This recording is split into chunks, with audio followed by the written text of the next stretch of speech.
From RacingNews365.com, hello and welcome to the latest podcast looking back at last weekend's Monaco Grand Prix.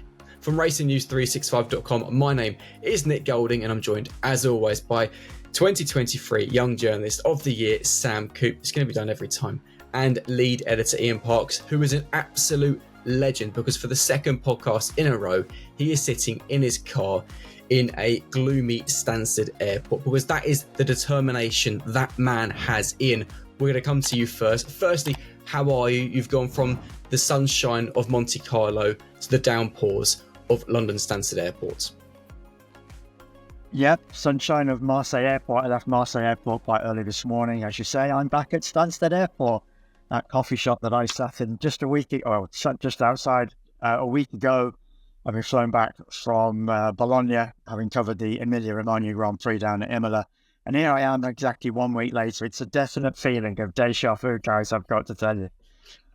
Sam, let's come to you and let's start talking about Monaco because the Saturday delivered everything and the Sunday was in many ways the fairy tale story. Charles Leclerc finally breaking his Monte Carlo curse, becoming the first Monegasque to win the Monaco Grand Prix since Louis Chiron in 1931. But obviously, Leclerc is the first Monegasque to win the race as part of the F1 World Championship. We all felt like it was a matter of time until he finally gets the Monaco win. And at long last, he did it. Yeah, absolutely. It always felt like it was going to happen eventually for him. Almost kind of akin to Senna winning in Brazil.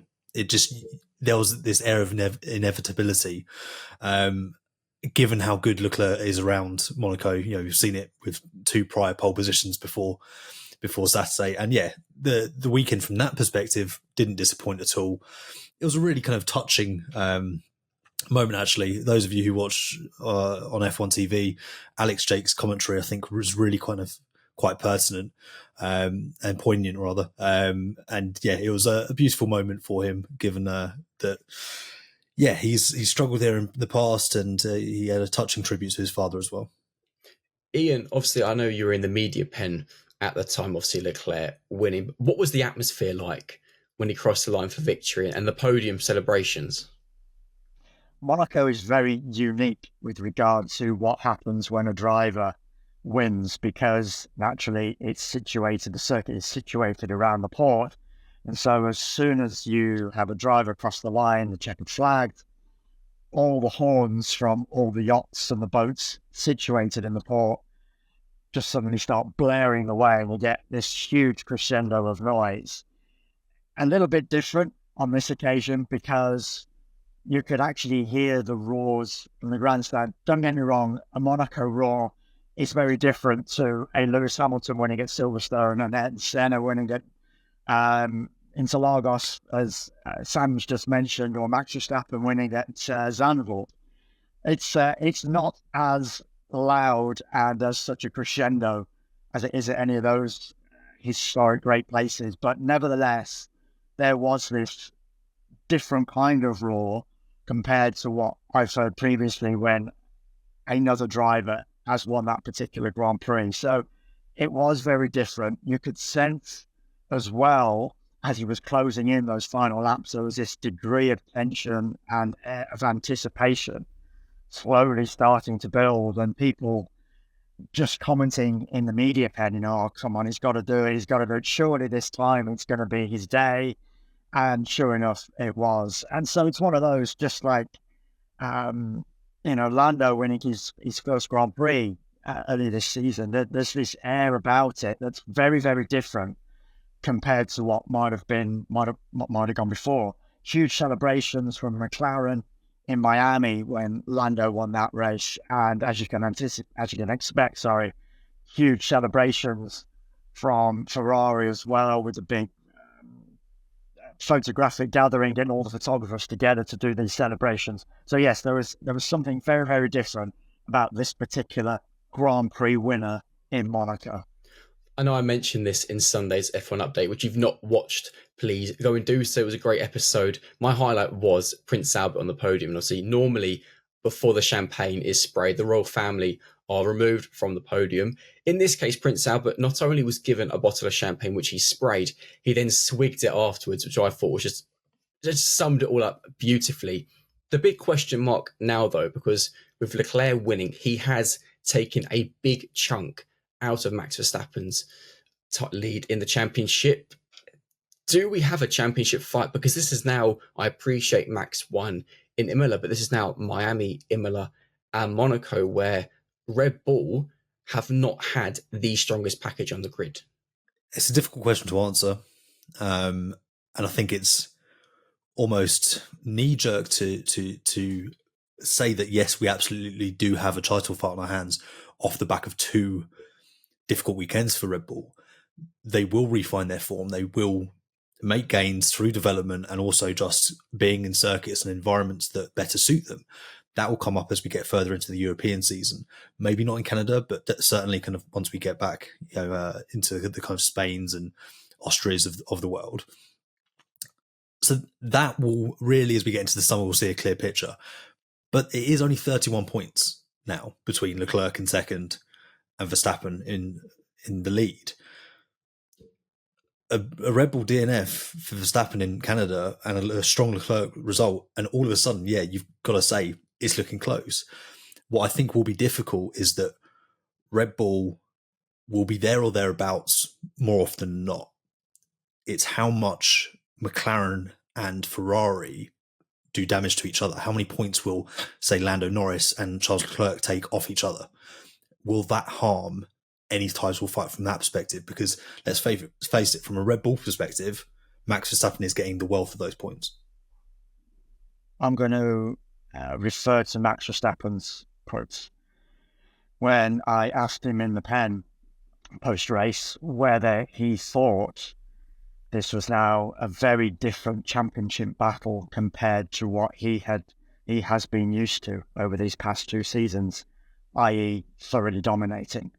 He made it quite clear that, yes, this is something different now. He said he always knew that this season was not going to be a repeat of his all-conquering, thoroughly dominating, record-breaking campaign of 2023.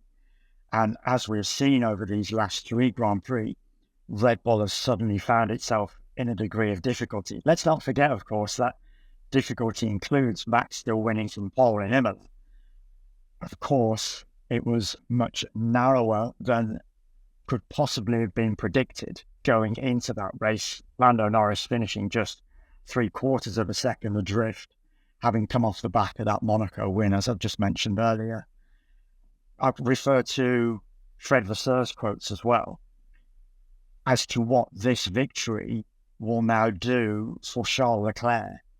Fred referred to the fact that last season, not long having taken charge, that he sensed quite a nervous Charles Leclerc going into that Monaco Grand Prix, bearing in mind what had taken place previously in 21 and 22, when, of course, he'd taken pole and was unable to convert either. In 21, of course, qualifying accident, having already secured the fastest time that allowed him to retain pole position. Of course, there was an issue with the car that was not discovered until he was on his lap to the grid and he broke down. 22, of course, was the one where he really should have won, but Ferrari really cocked it up strategy-wise in the wet, dry conditions, and he finished fourth that particular year. Fred suggested that the monkey now was off his back. The pressure that had probably built up over this period of time had gone, and this win would now allow him to take a step forward. Is it a step forward into a now sustained title challenge over the course of the season? Fred believes that Ferrari now has the con to certainly push Red Bull and McLaren at a number of circuits coming up, which then brings me back to Max Verstappen, who suggested that this season was going to be a roller coaster as to which team is going to be strongest at which at whatever circuit. So in some respects, I do think that we've got more of a title battle now than we ever thought likely, bearing in mind what happened over the first few Grand Prix. And it promises to be something very different than we ever thought likely, certainly coming out of pre-season and out of those first few Grand Prix. I still think Red Bull has the advantage, most definitely, but without a shadow of a doubt, Ferrari and McLaren are now so much closer, and they are in a position to pile on the pressure as they have done over these past 3 races. I completely agree. And of course, Canada next weekend is a bit of an open book because of the style of circuit. We'll talk more about the Canadian Grand Prix next weekend. So for me, if we then get to Barcelona, the Red Bull Ring, Silverstone, if that's then still McLaren and Ferrari on a par with Red Bull, that's where I think, okay, we do have a real title fight. Under the chances that we do have a title fight, when we look at Red Bull, is there perhaps more pressure on Sergio Perez than Max Verstappen? Because we know that no matter Red Bull's form, Max is likely to always be towards the front, if not at the front. Is there more pressure on Perez in a title fight because he's going to need to be towards the front to support Max in Red Bull's fight for both championships, Sam? Yeah, I think that's clear that now there is that pressure. He is under a microscope. It becomes a case of, if he's not there, if he's not acting as that kind of rear gunner, you get into that territory of kind of, what have you done for me lately? And if Red Bull don't feel like he is pulling his weight in a concerted championship fight across both the constructors and a title fight in the drivers for Max, they've got to start questioning whether or not he is the right person for that second seat moving forward. And it's a very interesting situation for Perez to find himself in, given that 2-3 races ago, you could easily say he might not be the best option for Red Bull, but he is the right option from a team perspective.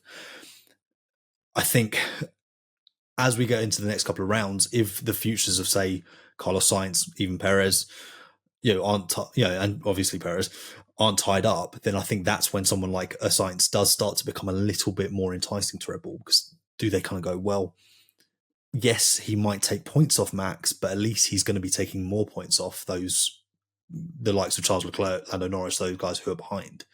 So yeah, I think Sergio Perez is definitely in a bit of a situation here, and he needs to up his game. I remember 3 weeks ago, Nick, when we were very fortunate to have Otmar Zafnauer on our podcast, former Force India Racing Point, Aston Martin and Alpine team principal. And I remember us asking him the question then, was Perez the right man to be alongside Verstappen for 2025 and potentially beyond? And he made it abundantly clear, yes, that was the case. I'd love to sit here now, 2 races on, bearing in mind what has happened to Checo in those 2 Grand Prix, and ask Otmar that same question. I'm wondering, would he now come out with the same answer? Because here we go again. And we've discussed this on previous updates and podcasts as well. We are almost not quite deja vu, but we're at that same point in the season as 12 months ago, where things are just starting to go awry for Sergio Perez. You could argue the merits about his qualifying position in Monaco. He made it clear himself that he was forced to take avoiding action around a piece of plastic, one of those pieces that had come off one of the barriers. And he said that ultimately cost him his position in Q2. Bearing in mind how tight that field was in Q1, I think it was 0.6 seconds separating a huge chunk of that field. So it was desperately close. And then we go into the race, and then I know we're going to discuss the incident with Kevin Magnussen, and I know our viewers, our readers have had their say on this, and we're going to come to those in a minute, guys, and thank you ever so much for all your comments. We do read them, and we're going to prove that we do read them as well, because it's a fascinating subject as to how much Checo was at fault.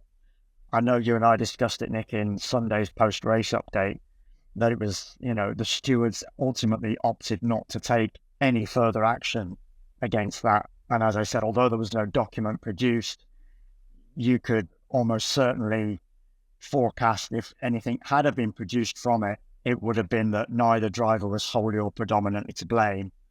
And that is why they decided to let, whatever your viewpoint, Checo off, or for the most part, Kevin Magnussen off. And who knows what would have happened if he'd have had any kind of penalty laid against him. Again, race ban obviously looming over his head. But these are very difficult times now for Sergio Perez, without a shadow of a doubt.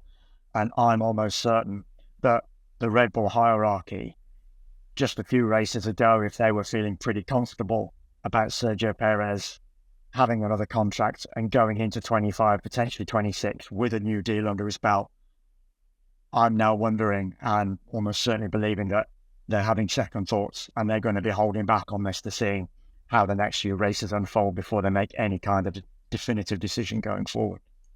It is really interesting. Of course, for those who are watching this podcast on YouTube, be sure to let us know your thoughts in the comment section below. Monaco has very much been Sergio Perez's bogey ground ever since he won there, effectively. But obviously, even if it hadn't been for the crash, which we're about to talk about, he still obviously was eliminated in Q1. Odds on he wouldn't have scored any points, given that the top 10 on the grid finished in the exact same order. But let's get on to the crash, because on the website, on the racenews365.com website, following a poll, our viewers very much believe Kevin Magnussen was at fault. And of course, if that had been what the stewards also thought, then odds on Kevin Magnussen would not be racing in the Canadian Grand Prix. However, following Sunday's F1 update, we had very mixed responses. Some agreeing with the stewards that no further action was correct. It was a racing incident. Sergio Perez looked in his mirror and was aware of where he was. But again, there's also others who are saying, no, the blame is fully on Magnussen. He's, a lucky boy to escape punishment. Sam, where do you find yourself in it? It's a difficult one, and I think those of us who, and I'm sure a lot of our viewers will use Sky Sports in the UK and Ireland. Martin Brundle was very quick to place the blame at Kevin Magnussen's feet. I see it differently. I fundamentally believe that it was a racing incident. I don't believe that either of them had enough blame to take full responsibility and therefore penalty points, so on and so forth. But if I had to choose one or the other, I'm actually going for Perez being at fault. I agree. I think if you look at his racing line, he was so far over to the right compared to where everyone else was and where you usually would be going through Beaurivage that I just, I think Magnussen expected that he would move over. There was so much space to Perez's inside, to his left, as Magnussen actually did point out after his retirement. Although it should be noted that in Perez's case, he did have Nico Hülkenberg on his left. He was quite behind, though. What? That's what some of our viewers have noted. From what I can remember. I'll be honest, Nick, I haven't actually seen the clip, or I didn't look at the clip before coming on, so our viewers may well be right, but from what I can remember, Hülkenberg wasn't quite a factor in whether or not Perez could take a kind of more left-hand side line, definitely line. I mean, it is a domestic road, to be fair. And so I think probably Magnussen was expecting that he would get a bit of space. Whilst that is my opinion on kind of who is predominantly to blame if you have to choose one, the reason why it's a racing incident is because Kevin Magnussen could also have ducked out. He could have thought, "Oh, this is getting a bit hot. I'm gonna kind of take a step back here." That's what Jenson Button said he would do. That's what Zhou Guanyu did. If you saw any of the kind of, he almost came to a complete stop. He was like, "Yeah, no, this is dangerous."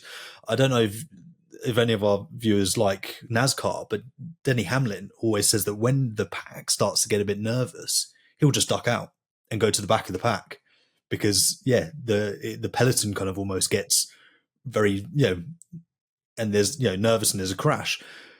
Similar to that, Magnussen could have thought, you know what, this might not be the best idea. And he didn't, and he paid the price. So yeah, I think in some ways he was lucky, but I'd go predominantly Sergio Perez. Ian, where do you stand? You have to wonder in those kinds of incidents just how much a driver is actually thinking at that particular point. Race start, adrenaline's at its highest. They're driving on pure instinct, I think, in many occasions. And, they've barely got time to think, because thinking time then relates to reaction time. And as I say, I think more often than not, those kinds of moments are just literally pure driving instinct. And you go on what you see, feel at that particular split second. But part of me also wonders about Kevin Magnussen, who goes into an incident like that, knowing that one other incident that goes against him is going to lead to a race ban, and a race ban that you would almost think would likely lead to the end of his Formula One position with Haas, because it can't be an easy position to be in. So, but then why would you put yourself in situations like that?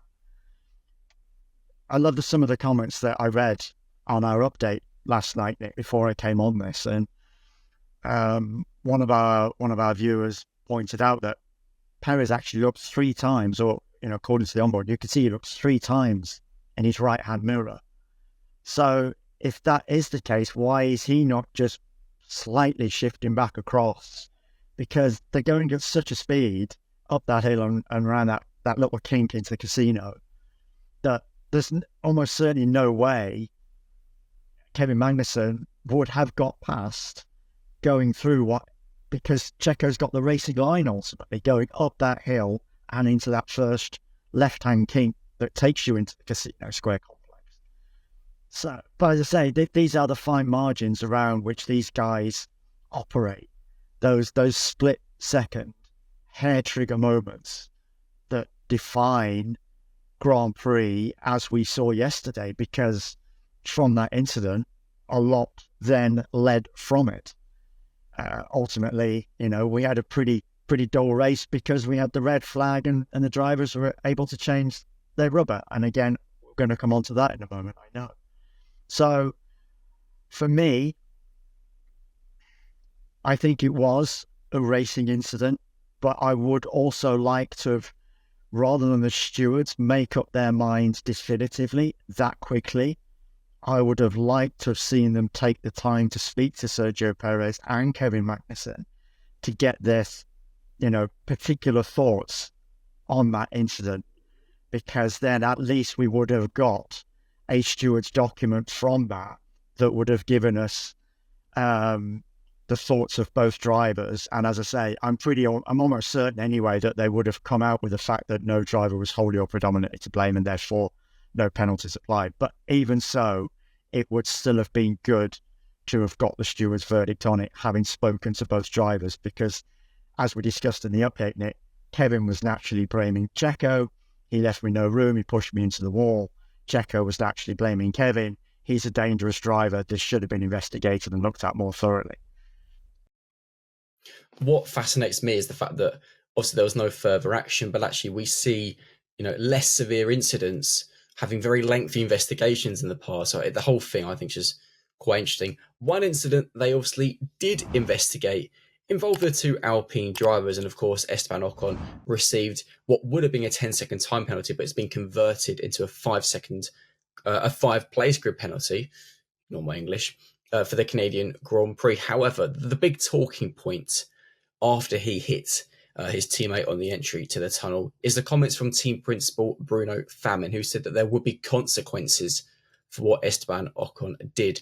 Some of our viewers said that Esteban deserves a race ban by Alpine and to give Jack Doohan the Canadian Grand Prix.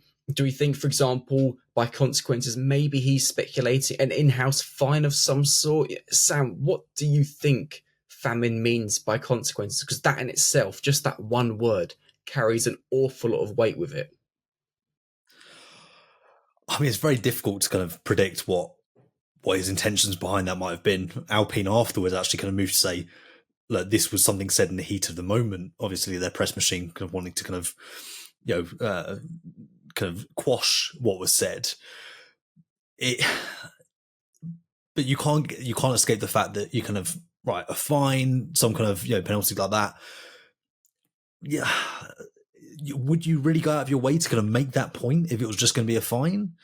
Like, these guys are multimillionaires, and they get fined for things all the time. Yeah, not all the time, but a racing or a steward's decision comes with a fine quite often. So yeah, I don't know if it's something more kind of tangible than that, which would be a race ban in the kind of obvious kind of thing that everyone's jumped to. I think what's more interesting is whether or not that would be the right course of action. I personally think it would be an overreaction. I think it would set a very strange precedent for drivers racing against their teammate. And don't get me wrong, it was reckless. It was ill-considered. Ocon was at fault and he shouldn't have done it. It was just, it was a boneheaded move. It made no sense to do. But I think putting Doohan in for the Canadian Grand Prix would be somewhat convenient for Alpine. Give them an opportunity to assess a potential driver for next season. I don't know. I'm not a fan of the idea. I don't think they should do it for the reasons I've said. I just think that it would completely spell the end of any potential relationship with Esteban Ocon moving forward. And he's performing well.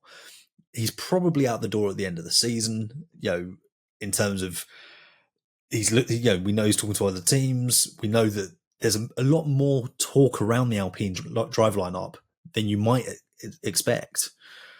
So yeah, there's a lot to unpack there. But I don't think they should take that step as to kind of removing him from the car, benching him rather, for a race. I think that would be a little bit too far. I actually agree with that point you made about, if they were to put Jack Doohan in the car, I don't quite understand it. I think if they're going to do it to any driver, Mick Schumacher makes more sense because he's driven the Canadian Grand Prix before. He has obviously past F1 experience. For Jack, I think that's a pretty horrid venue to make your debut. I'll be honest, Nick. I think Mick Schumacher's done. I know he's been kind of mooted as a potential option, but I think it's almost they're using it as a decoy somewhat. And his name gets pushed around partly because Ralf Schumacher is the press machine of all press machines, and he will keep on talking about Mick's credentials. But I don't see that being an avenue back into F1. I don't think Mick Schumacher did enough in his 2 years at Haas to warrant that. So yeah, I think it's kind of Doohan or Bottas is a potential option. But yeah, if you're looking at the Canadian Grand Prix, I think it would have to be Doohan.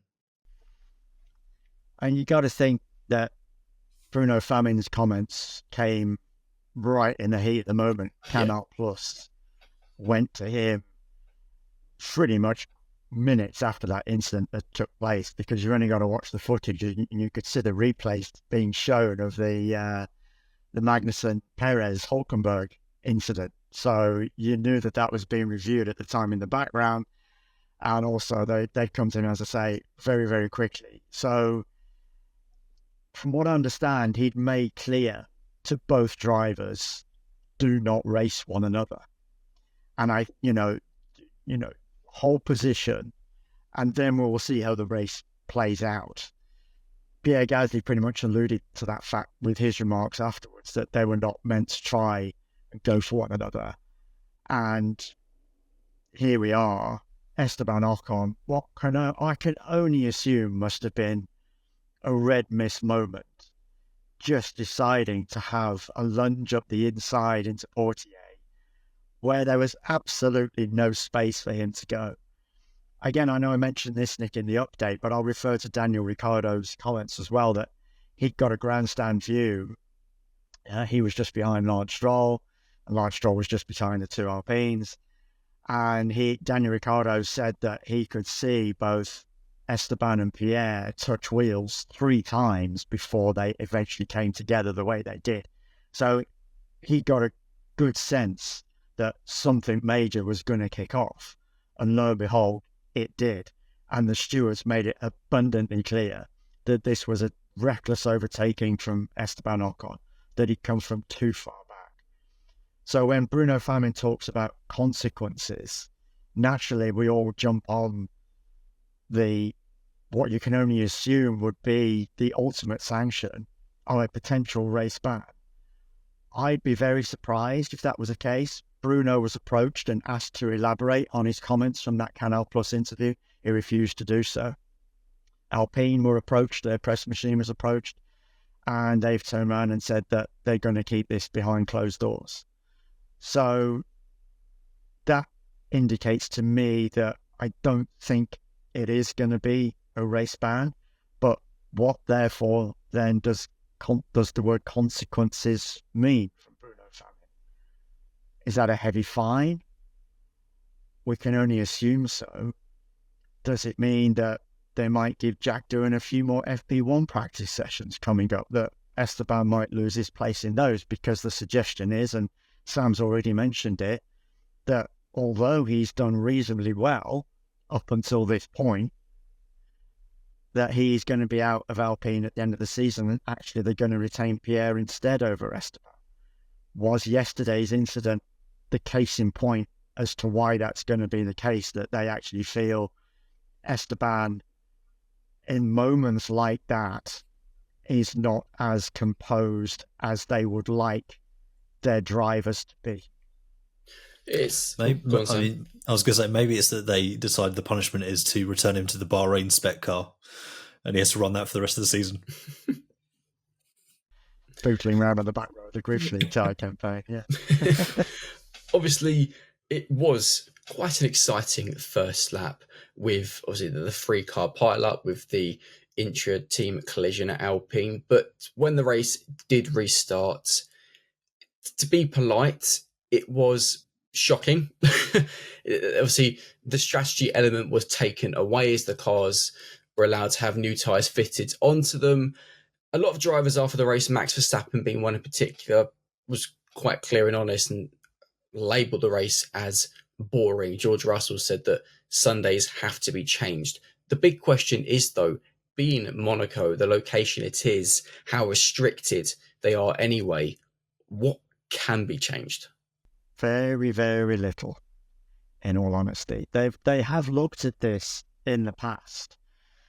And I remember one of the suggestions that had been proposed previously was, as you're coming out of the hairpin through Mirabeau, and just before you hit Portier, that right-hander where Gasly and Ocon had their crash before going down the tunnel, you instead go to your left. And there's a long straightaway, and I think it's Princess Grace Avenue, if I remember right, that's the correct name for it, that takes you down there.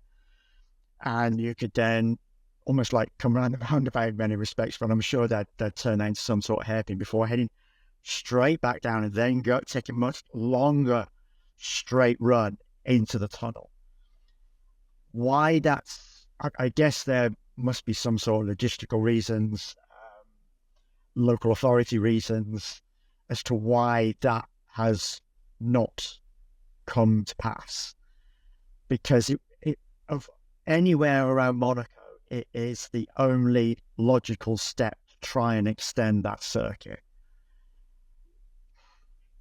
I mean, I asked, again, referring to Max Verstappen, I asked him in the pen again, would you be willing to play any kind of part in helping the Automobile Club de Monaco come up with something different? Naturally, he said if he was asked, he'd love the opportunity to do so, but he knows full well that any option is highly restricted around Monaco. So then it comes to, do we bin Monaco altogether? And I know we've run polls on our website looking at that. And Nick, I'm going to pass over to you on that one because you've got some very interesting statistics that have come out of that. A lot of our viewers have said that obviously it should, but because the race, it's not exciting. It does deliver the best qualifying session of the year, which I think we can probably all agree on. It always delivers, especially in Q3. But when I think there's maybe 3, maximum 4 overtakes in the midfield, you had the top 7 cars all lapped up to 8th place, or up to and including 8th place Yuki Tsunoda, it's a hard one because it's the crown jewel on the calendar. It's the one race every single driver wants to win, and it is an extraordinary spectacle. But when we are in the era of F1, which we're in under Liberty Media, whose one of their main priorities is entertainment, does Monaco deliver that entertainment factor? No. Sam, any thoughts?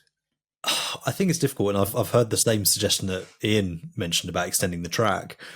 I guess my kind of immediate thoughts would that maybe lend to more racing through the tunnel, which feels like it might be quite dangerous. So I think that's maybe why they haven't opted for that in the past.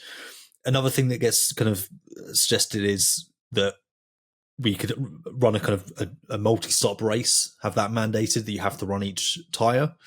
That could shake things up a little bit, because obviously in theory you'd be quicker on the softer compound, but then if you meet someone who's on the hard compound, you're stuck there anyway, and you can't use the pace of the soft compound. So I'm not sure that works. Another thing people have suggested again is the cars need to be smaller. And yes, they do. Yeah. Generally speaking, they do. However, and Ian will remember this, let's go back to 2001. When David Coulthard... Wondered what you were going to say then, Sam. I wondered how far you're going to go back. David Coulthard stalled on the installation lap. He was on pole and had to start from the back. And he got stuck behind Enrique Benoldi's arrows for, I think it was about 50 or 60 laps. And that was getting towards 25 years ago. So this has long been an issue. It's long been difficult to get past. So I'm not sure how much that's going to fix things. And I appreciate I'm just bringing you more problems, Nick, and not offering you any solutions, which is probably annoying. But the thing is, though, I think it's a problem with F1, not Monaco. And the reason I say that, and people have very, very mixed opinions on this championship, I know it, but Formula E... I know where Nick's going with this one. Well, but the thing is, the cars are obviously small, much smaller than F1, but the point stands that for Formula E at Monaco, across a race that lasted around 50 minutes, we had 197 overtakes. Okay, yes, some weren't genuinely a part of the style of racing, but nevertheless, it offered an exciting spectacle, which then raises the point, okay, if Formula E can do that many number of overtakes at Monaco, the exact same layout as F1 with smaller cars, and they still have the equivalent of fuel saving in their case, obviously it's energy saving, why can't F1 do the same? It's which makes me then think actually it is the sport, it's not the circuit. It's the cars. The cars are too big, too heavy. But as Sam's just pointed out there, we went back 23 years for that example, when the cars were much lighter, much smaller.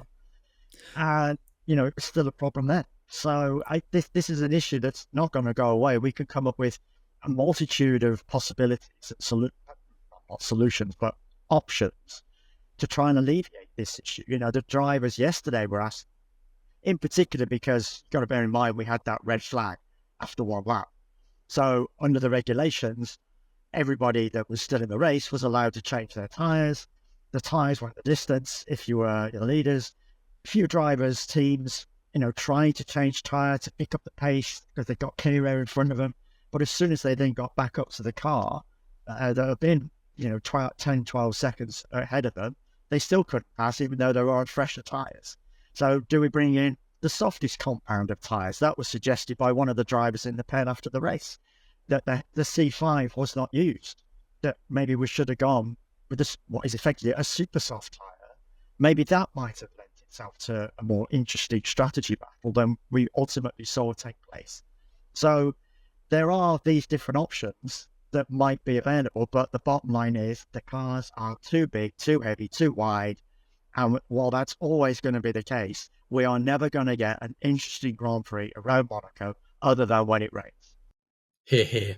For those obviously who are watching on YouTube, like I mentioned, let us know your thoughts on this topic in the comment section, because it's a very interesting debate. And I suppose that brings us on to our final talking point. And it is, of course, our biggest takeaways. Now, I recognise the Monaco Grand Prix, with the exception of lap 1, wasn't the best. So, given that we've now finished a double header, Sam, what is your biggest takeaway from the double header of Imola and Monaco?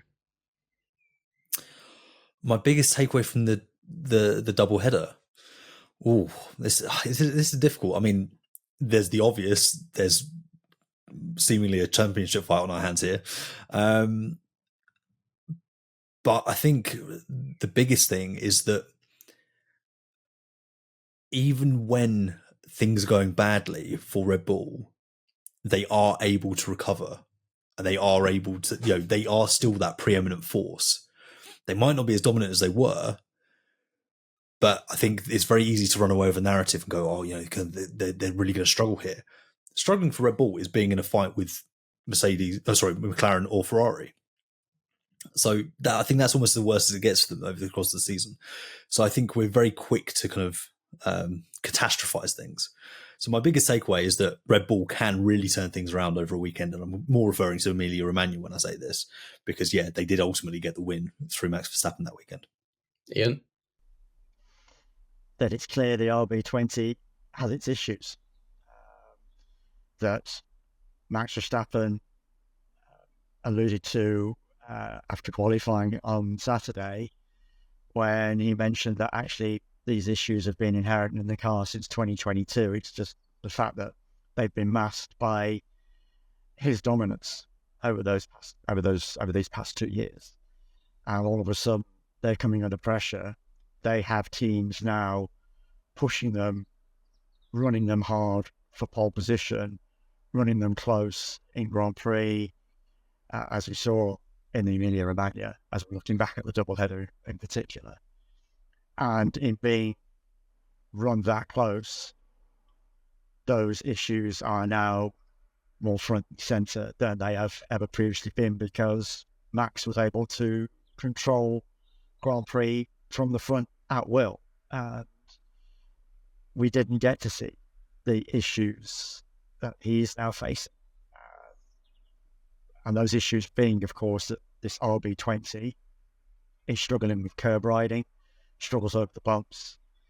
And again, I know we mentioned it as well that in the F1 update post-race, that we're going to see something a little bit similar in Canada, because we know there curbs dominate, or being able to ride the curbs smoothly dominates that Grand Prix, along with the long straights in between those slow speed curb riding sections. So it's going to be another fascinating weekend for Red Bull in Montreal, that's for certain. So can they get on top of this quickly? They've said that this is not a quick fix, and if they've had this issue since 2022, you can't imagine it's going to be sorted in a couple of Grand Prix time. So we do have a reasonably strong season on our hands now, in which Red Bull is most definitely under threat and being challenged more than they ever have done over these previous 2 years of near total domination. Yeah, and to be honest, my biggest takeaway is kind of similar to both of yours, in that it does seem that with Red Bull, McLaren and Ferrari, we potentially do have a title fight, which if you go back a month ago, we were all saying, this is Max's year, it's going to be 2023 repeat. But who knows, perhaps we'll be saying the complete opposite come the Canadian Grand Prix. This has been the latest episode of the Racing News 365.com podcast from myself, Sam, and Ian. We'll see you next time. See you later.